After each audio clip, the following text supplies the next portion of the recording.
लोकसभा चुनाव के दूसरे चरण के मतदान में बस कुछ ही घंटे बाकी रह गए हैं, जिसको लेकर चुनाव आयोग ने सुरक्षा व्यवस्था के पुख्ता इंतजाम भी कर लिए हैं।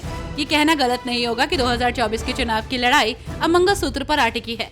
आपको बता दें कि प्रधानमंत्री नरेंद्र मोदी के बयानों से शुरू हुई मंगलसूत्र की ये बात अब विपक्ष की जुबान पर खूब छाई हुई है। विपक्षी नेता लगातार मंगलसूत्र को लेकर बीजेपी पर हमलावर हैं, जहां सपा प्रमुख अखिलेश यादव ने कहा कि मंगलसूत्र से योगी और मोदी जी को क्या लेना देना है। लोकसभा चुनाव के लिए बहुजन समाज पार्टी ने प्रत्याशियों की 8वीं सूची जारी कर दी है। जी हां, बसपा ने उत्तर प्रदेश के लिए 3 और प्रत्याशियों के नामों का ऐलान किया है। आपको बता दें कि बसपा की जारी इस 8वीं लिस्ट में रायबरेली, अंबेडकर नगर, बहराइच से प्रत्याशियों को चुनाव मैदान में उतारा गया है।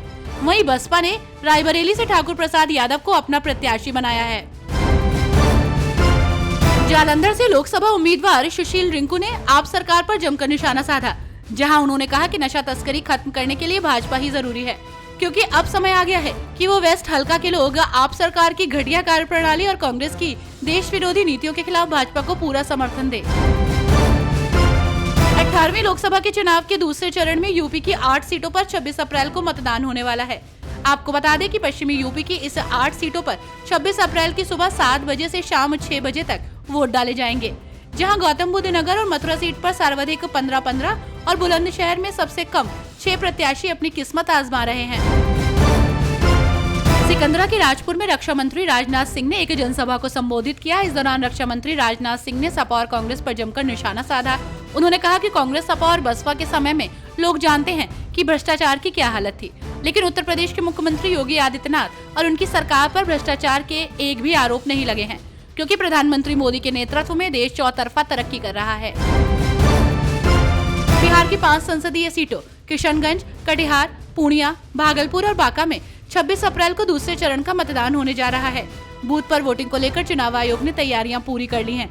आपको बता दें कि 5 संसदीय क्षेत्रों में कुल 9,322 मतदान केंद्रों पर 93,96,298 मतदाता अपने मताधिकार का प्रयोग करेंगे। गाजियाबाद और गौतम बुद्ध नगर लोकसभा सीट पर 26 अप्रैल को सुबह 7 बजे से मतदान कार्यक्रम शुरू होंगे, जहां गौतम बुद्ध नगर की 5 विधानसभा के 26,75,148 मतदाता अपने सांसद का चुनाव लड़ेंगे, तो वहीं गाजियाबाद में मतदाताओं की संख्या 29,41,624 है। हालांकि इस बार के चुनाव में गाजियाबाद सीट पर कुल 14 प्रत्याशी मैदान में हैं।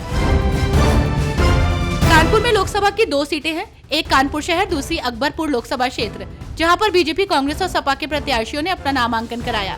इन प्रत्याशियों को अब अपने नाम से खतरा पैदा हो गया है, क्योंकि इन सीटों पर एक ही नाम वाले अलग अलग निर्दलीय प्रत्याशियों ने भी नामांकन कर दिया। ऐसे में इन प्रत्याशियों को अपना वोट दूसरे प्रत्याशियों को चले जाने का डर सताने लगा है। उत्तर प्रदेश में लोकसभा चुनाव को लेकर सरगर्मियां तेज हो गई हैं। सपा प्रमुख अखिलेश यादव के चुनावी दंगल में उतरने से अब कन्नौज संसदीय क्षेत्र का सियासी रण और भी दिलचस्प होता नजर आ रहा है। वहीं अमेठी से राहुल गांधी के चुनावी मैदान में उतरने की अटकलों पर अखिलेश यादव ने कहा है कि अरे अब तो सब आएंगे, अब तो महफिल यूपी में ही सजनी है, जो चर्चा का विषय बना हुआ है। देश भर में लोकसभा चुनाव की सरगर्मियां तेज हो चुकी हैं और इसी क्रम में यूपी पुलिस हाई अलर्ट पर है। आपको बता दें कि 26 अप्रैल को मध्य प्रदेश के कई जिलों में वोटिंग होनी है, जिसे लेकर बांदा पुलिस ने अंतर्राज्यीय सीमा पर बैरियर लगाकर चेकिंग अभियान चलाया है। साथ ही आने जाने वाले वाहनों की तलाशी ली जा रही है।